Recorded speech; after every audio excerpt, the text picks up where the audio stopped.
आज हम सुनेंगे श्रीमद् भागवत महापुराण से महाराजा परीक्षित की कहानी। महाराजा परीक्षित महान ग्रंथ श्रीमद् भागवत महापुराण के सर्वोत्तम श्रोता हैं। इसका कारण था उनकी भगवत प्राप्ति की असीम पिपासा। परीक्षित बचपन से ही भगवान श्री कृष्ण के अनन्य भक्त थे, परंतु सारा जीवन राजकार्य में संलग्न रहने के कारण भक्ति को अधिक समय न दे पाए। इसीलिए श्रृंगी ऋषि के शाप को आशीर्वचन मानकर वे मन ही मन प्रसन्न हुए। उन्होंने एकदम स्वयं को संसार के सभी बंधनों से मुक्त कर लिया। बड़े बेटे जन्मेजय को राज्यभार सौंप वे गंगा जी के किनारे अनशन व्रत लेकर बैठ गए। 7 दिन का समय भगवत प्राप्ति के लिए बहुत कम प्रतीत होने पर भी उन्होंने भगवान से मन ही मन प्रार्थना की कि कोई सिद्ध पुरुष आकर उनका मनोरथ पूरा कर दे। भगवान तो है ही भक्त वत्सल, अतः उनकी प्रेरणा से सुखदेव जी महाराज विचरण करते हुए अचानक उनके पास आ गए। महाराजा परीक्षित पांडवों के एकमात्र उत्तराधिकारी थे। महाभारत के युद्ध में धनुर्धारी अर्जुन का पुत्र अभिमन्यु मारा गया। उस समय उसकी पत्नी उत्तरा गर्भवती थी। गुरु द्रोणाचार्य के पुत्र अश्वत्थामा ने अपने पिता की मृत्यु का बदला लेने के लिए ब्रह्मास्त्र का प्रयोग कर उत्तरा का गर्भ नष्ट करने का प्रयत्न किया। इस प्रकार मैं पांडवों के इस एकमात्र उत्तराधिकारी को भी समाप्त कर देना चाहता था। ब्रह्मास्त्र के प्रचंड तेज को अपनी ओर आता देख उत्तरा घबरा गई और उसने भगवान श्री कृष्ण की शरण ली। भगवान श्री कृष्ण ने उसे अभयदान दिया। गर्भस्थ शिशु ने भी उस तेज को देखा, पर साथ ही उसी समय अंगूठी के बराबर चतुर्भुज रूप में भगवान को सुदर्शन चक्र द्वारा अपनी रक्षा करते पाया। उस शिशु ने जब जन्म लिया तो वह इधर उधर देख रहा था, मानो किसी को पहचानने का प्रयत्न कर रहा हो।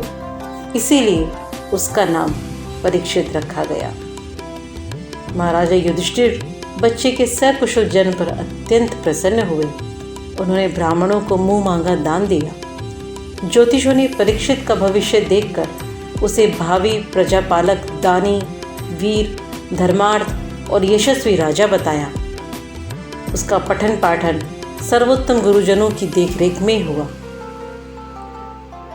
श्रीमद् भागवत में प्रसंग आता है कि अर्जुन से भगवान श्री कृष्ण के स्वधाम गमन का समाचार सुनकर सारे भाई अत्यंत दुखी हुए। उन्होंने भी संसार को त्याग भगवत प्राप्ति का निश्चय कर लिया। महाराज युधिष्ठिर ने परीक्षित को राज्यभार सौंप दिया और स्वयं भाइयों तथा द्रौपदी सहित उत्तर दिशा की ओर प्रस्थान किया, जिस ओर पहले भी बड़े बड़े महात्मा जन जा चुके थे। महाराजा परीक्षित ने शासन संभालने के बाद राजा उत्तर की पुत्री इरावती का पाणी ग्रहण किया, जिससे उनके 4 पुत्र हुए। उनमें जन्मेजय सबसे बड़े थे। महाराजा परीक्षित के राज्यकाल में सर्वत्र सुव्यवस्था तथा शांति थी। प्रजा धर्मानुसार जीवन व्यतीत कर रही थी। कहीं कोई अपराध सुनने में नहीं आता था। उन्होंने कृपाचार्य जी को आचार्य बना अश्वमेध यज्ञ किया और ब्राह्मणों को सब प्रकार से सम्मानित किया। उन्होंने दूसरे राज्यों पर विजय प्राप्त कर अपने राज्य की सीमाओं को बढ़ाया। एक बार दिग्विजय करते समय राजा परीक्षित ने देखा कि कलियुग शूद्र राजा के वेश में एक गाय और बैल के जोड़े को ठोकरें मार मार कर पीड़ित कर रहा है। बैल का तो एक ही पैर था जिस पर वह खड़ा था। गाय और बैल से परिचय पूछने पर बैल ने स्वयं को धर्म और गाय ने अपने आप को पृथ्वी का रूप बताया। महारथी परीक्षित ने धर्म और पृथ्वी को सांत्वना दी और कली का वध करने के लिए उसी क्षण तलवार उठाई। भयभीत होकर कली राजा के चरणों में गिरकर क्षमा मांगने लगा। महाराजा ने दया कर उसे छोड़ दिया और अपने राज्य से निकल जाने की आज्ञा दी। कली ने अत्यंत दीन होकर कहा, महाराज आप चक्रवर्ती सम्राट हैं, फिर मुझे रहने के लिए कोई स्थान तो दें। कलयुग की प्रार्थना पर ध्यान देते हुए महाराजा परीक्षित ने उसे वे स्थान दिए जहाँ दूध, मद्यपान, पर स्त्री संग तथा हिंसा हो रही हो। कलयुग द्वारा एक और स्थान देने की प्रार्थना करने पर महाराज ने उसे स्वर्ण में स्थान दिया जो अनाचार से प्राप्त किया गया हो। इस प्रकार कलयुग के रहने के 5 स्थान हो गए: झूठ, मद, काम, वैर और तमोगुण। एक दिन महाराजा परीक्षित ने अपने दल बल के साथ आखेट के लिए जंगल में गए। हिरणों का पीछा करते करते वे अपने साथियों से अलग हो गए। भूख प्यास से पीड़ित हो जब उन्होंने इधर उधर देखा तो उन्हें ऋषि शमीक का आश्रम दिखाई दिया। राजा आश्रम में गए और बार बार ऋषि को पुकारा, परंतु ऋषि तो ध्यान अवस्था में थे, अतः उन्हें कोई उत्तर ना मिला। महाराज अत्यंत क्रोधित हो गए। उन्हें लगा कि जानबूझकर ऋषि उनका अपमान कर रहे हैं। वहाँ से लौटते हुए उन्हें एक मृत सांप दिखाई दिया। उन्होंने फिर सर धनुष से उठाकर ऋषि के गले में डाल दिया।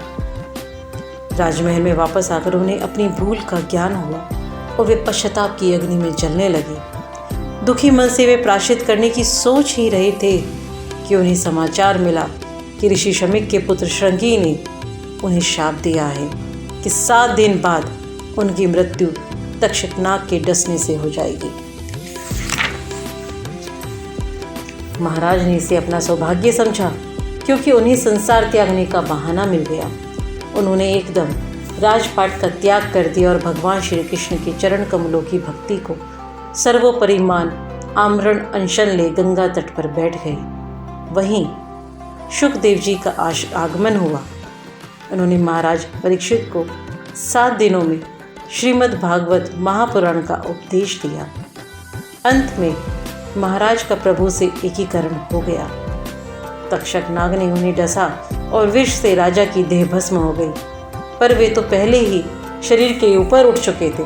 उन्हें नाग द्वारा डसने का आभास भी नहीं हुआ। महाराजा परीक्षित के जीवन का अध्ययन कर हम इस लोकोक्ति में दृढ़ विश्वास हो जाता है कि जहाँ चाहा वहाँ रहा। कोई भी सोच नहीं सकता कि जिस भगवत प्राप्ति के लिए ऋषि मुनि कई जन्म तपस्या करते हैं, उन्हें महाराजा परीक्षित ने केवल 7 दिनों में ही पा लिया। जय श्री कृष्ण।